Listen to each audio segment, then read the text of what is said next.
Copper? Welcome to Level 7. Level 7 continues for standing, running roughly north for about 3/4 of a mile. See that opening way back there? This is a stope, or a working area, following the Pewabic lode at its naturally occurring 54-degree angle. This was all once solid rock, taken out by workers with hammers and steels, blasted away with black powder, all done by candlelight. You can see the drill scars, the lines left on the footwall here.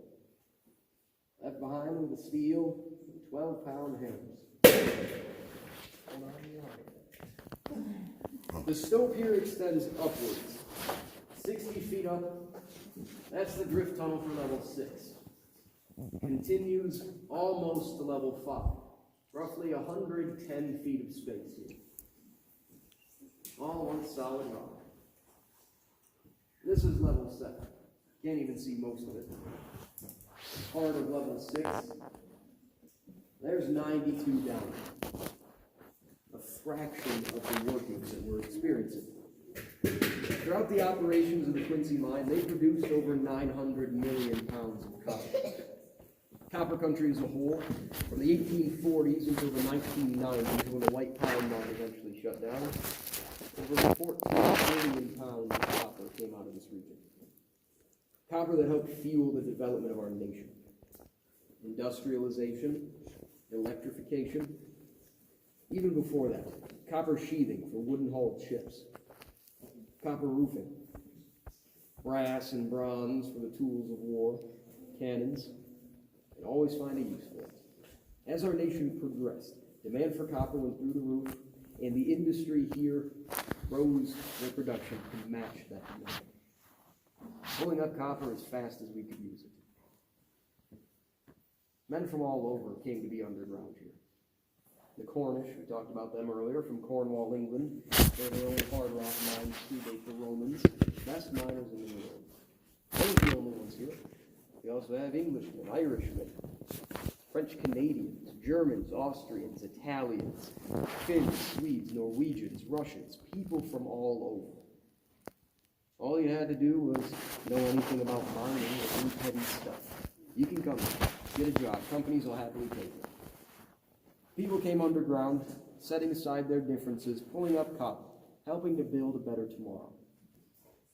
And at the Quincy, at least 253 of these men would die. At least. The early records are lacking, and what constitutes a mine fatality changes depending on who and when you ask. Throughout the entire mining industry here, 1840s until the mid-1900s or so, at least 1,920 men would die in the mining industry. At least. And for the families of the fallen, widows and fatherless children that were left behind, companies are usually going to offer them a small payout for their troubles and a 30-day notice to vacate company housing. Sorry for your loss. Here's some money. Get out. These people were expendable to the companies and to the history that they helped build. History of our nation. This is what's left to remember them by. Holes in the ground. Crumbling foundations scattered across the surface. Remnants of a bygone era. All full of untold stories. This is only part of your discovery here. If you have the time, if you have the opportunity, check out the other historic sites around. Other mine tours going on, Quincy smelter tours. Want to learn about the rich culture in the area? Check out the Calumet Theater. Want to learn about all the rocks and minerals that surround us, what they're made of, how they got here? Over on Michigan Tech's campus, you can visit the Seaman Mineral Museum. See what fired the imaginations of these men when they first settled here. There's so much history just waiting to be told. If you're willing to listen to it, that is. Before we head back out of the attic, any final questions or comments?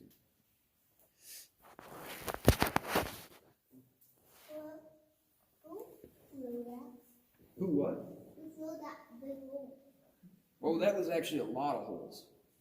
Yeah, those were drilled by Quincy miners from 1863 to 1864.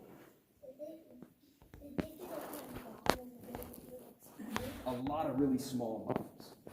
Yeah, black powder. Absolutely. I can see like no lines. Yeah, you can see some of the lines. Were there any casings ever? Oh gosh, all the time. 1912, the Quincy mine started to fall apart. Most of the collapses, though, happened in areas of the mine that had been abandoned for a while.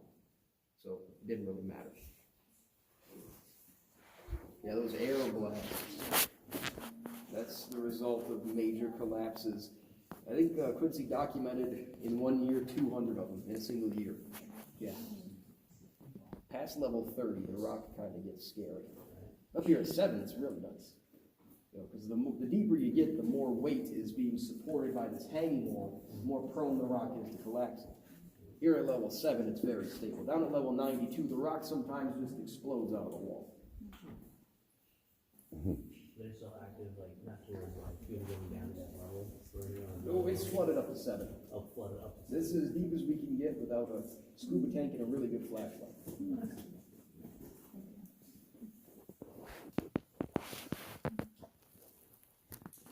How did they keep the water out? They were bailing it out initially.